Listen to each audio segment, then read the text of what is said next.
Hello, I'm Paul Michelman, Director of Content for harvardbusiness.org. And our guests today are David Garvin and Amy Edmondson, both professors at Harvard Business School and co-authors of the Harvard Business Review article, Is Yours a Learning Organization? Thanks to you both for joining us today.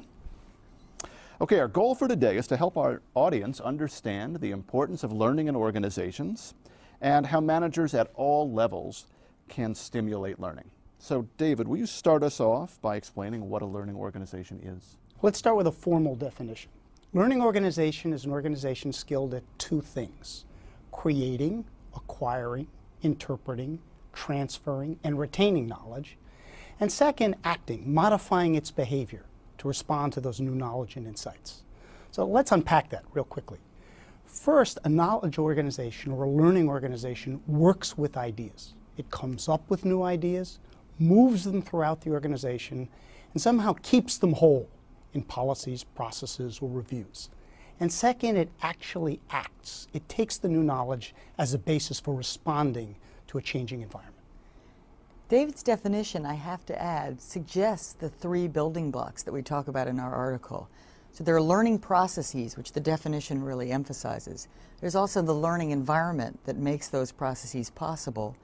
And as important, over all of this is leadership that really fosters and inspires the learning processes and helps create the learning environment. Okay, so why is it so important for companies to be learning organizations? Now, there's a telling quotation from a man named Ray Stata. Stata was for many years CEO of Analog Devices, a semiconductor company.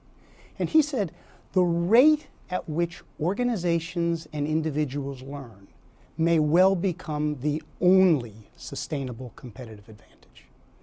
Products can be copied, services can be copied, even processes can be copied. Things like Six Sigma are available on the open market. But if you're learning more rapidly than the competition, you can get ahead and stay ahead.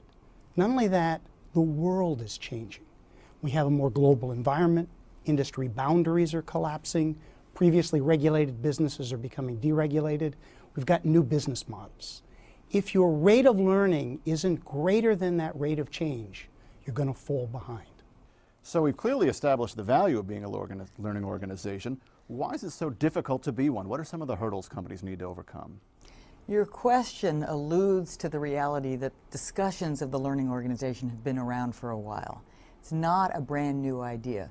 So David and I have put some thought into trying to understand why have these discussions not resulted in as much concrete change as we would like. And we've identified three reasons. First, many of the early discussions of the learning organization were abstract and without concrete prescriptions for action. Second, the concept was really aimed at the CEO or other members of the C-level executives, rather than at the local leaders who are leading focused work projects, departments, divisions, business units in the organization itself, where the real critical work of the organization is done, where they can think about, what do I need to do tomorrow to help my organization learn more readily? And third, there was a real lack of standards or tools with which managers could assess how well their organization was doing on being a learning organization. So our article is trying to get at all three of those barriers and make the concept more actionable and more accessible. Is there one organization that really exemplifies your ideal for a learning organization?